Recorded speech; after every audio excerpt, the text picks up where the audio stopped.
Bonjour, donc bienvenue aux vidéos de cette semaine de physio et enceinte. Donc, comme vous voyez, je suis de retour chez moi à la maison, mais j'ai encore une prescription d'allaitement. Donc, c'est pour ça que je vous parle encore aujourd'hui de mon iPhone. Puis, quand je serai remise sur pied, en fait, je reprendrai les vidéos avec la meilleure qualité.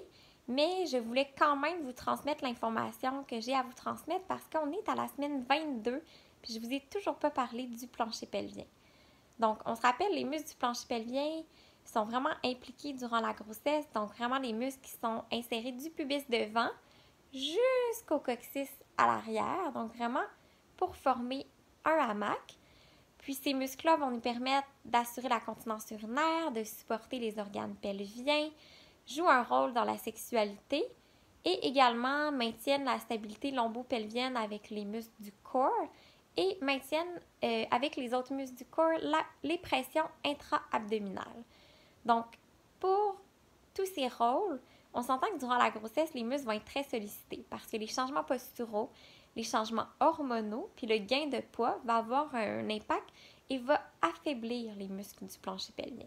Donc, c'est pour ça qu'on recommande le renforcement des muscles du plancher pelvien durant la grossesse.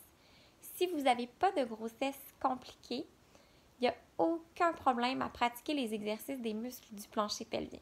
Si toutefois vous savez que vous avez une grossesse avec complications ou vous n'êtes pas certain que les exercices seraient indiqués pour vous, je vous invite à vérifier avec votre médecin qui va pouvoir vous donner le feu vert pour pratiquer vos exercices des muscles du plancher pelvien, qu'on appelle aussi plus communément les Kegels.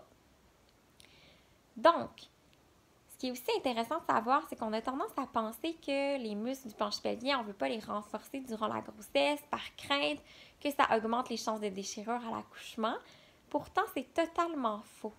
Le fait d'exercer les muscles du plancher pelvien va augmenter notre proprioception du périnée, donc améliorer notre capacité à sentir la région du périnée et pourrait même améliorer l'efficacité de la poussée durant l'accouchement au moment venu parce qu'on a une meilleure sensation de ce qui se passe dans notre corps. Puis le fait de renforcer les muscles du plancher pelvien ne créera pas nécessairement plus de tension au niveau des muscles parce que tout exercice comprend une phase de contraction puis une phase de relâchement. Ce qu'on veut, c'est dès 20 semaines, on veut commencer à faire les exercices des muscles du plancher pelvien en prévention. Donc, on va contracter une dizaine de répétitions, environ 3 séries, à tous les jours, dès la 20e semaine en prévention.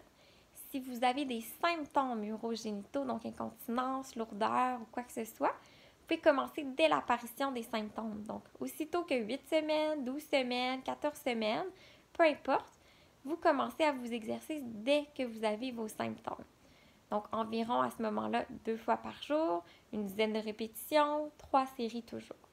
Et n'hésitez pas à consulter une physiothérapeute en rééducation périnéale si vous avez besoin d'aide pour être guidé dans vos exercices, parce que c'est la façon où vous allez avoir vraiment un programme d'exercice qui va être personnalisé pour vous. Donc, voilà, bon Kegel!